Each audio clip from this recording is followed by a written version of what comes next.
कोई सो रहा था, कोई जाग रहा था, कोई ऑफिस में काम कर रहा था तो कोई चिलचिलाती धूप में मजदूरी कर रहा था तो कोई खेत में खून पसीना बहा रहा था। तभी अचानक से धरती में कुछ हलचल हुई, सब कुछ हिल गया और दहशत से लोग कांप उठे। जो जहां था वहां से निकलकर बाहर आ गया। अफरा तफरी जैसा माहौल था, दिल थम सा गया, जिसकी वजह थी भूकंप के वो जोरदार झटके जिसने नेपाल से लेकर भारत तक की धरती को हिलाकर रख दिया। इसका अंदाजा आप भूकंप की तीव्रता से लगा सकते हैं, क्योंकि भूकंप की तीव्रता 6.2 मापी गई है। नेशनल सिस्मोलॉजी सेंटर के मुताबिक भूकंप के झटके 2 बार आए। पहला झटका दोपहर 2:25 पर आया, जिसकी तीव्रता 4.46 थी। इसके करीब आधे घंटे बाद दोपहर 2:51 पर भूकंप का एक और झटका आया, जिसकी तीव्रता 6.2 रही।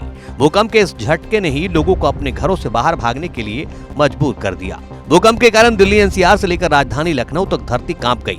पश्चिमी यूपी के कई जिलों से लेकर उत्तराखंड में भी भूकंप के झटके महसूस किए गए। हालांकि भूकंप का केंद्र नेपाल में था, इसकी गहराई पृथ्वी के तल से 5 किलोमीटर नीचे रही। भूकंप के झटके इतने तेज थे कि दफ्तरों में पंखे और लाइट जैसी चीजें हिलती नजर आईं। नोएडा में तो भूकंप के झटके लगातार 10 से 15 सेकंड तक महसूस होते रहे।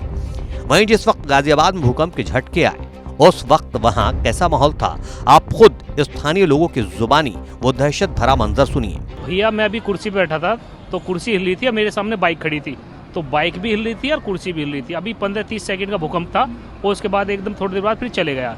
इतने महसूस कर पाया, हिला थोड़ा बहुत कुछ, फिर एकदम भूकंप एंड हो गया। भूकंप अचानक से हमें तो उसमें से कुछ गिरने की आवाजें आ रही थी। हमारे पीछे शाफ्ट भी है एक्चुअली घर के उसमें ही वॉल में, तो वहाँ से गिरने की कुछ आवाजें आ रही थी, जैसे सीमेंट कंक्रीट गिर रहा है। और उसके बाद हमें बिल्डिंग के भी हिलने का वो हुआ, तो तब हम तुरंत फिर घर से बाहर निकले। कौन से फ्लोर पर जिस टाइम का भूकंप आया? हम 5th फ्लोर पर हैं, तो उसी वक्त भूकंप हमने महसूस किया। फिर उतनी देर में मेरे हस्बैंड का कॉल भी आ गया था कि जल्दी से बाहर जाओ, भूकंप आ रहा है।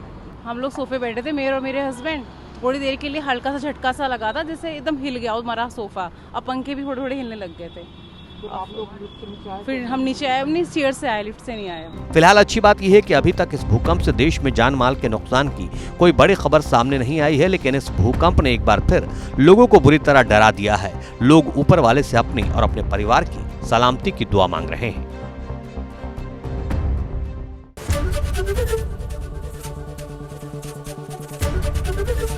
एबीपी गंगा, खबर आपकी, जुबान आपकी।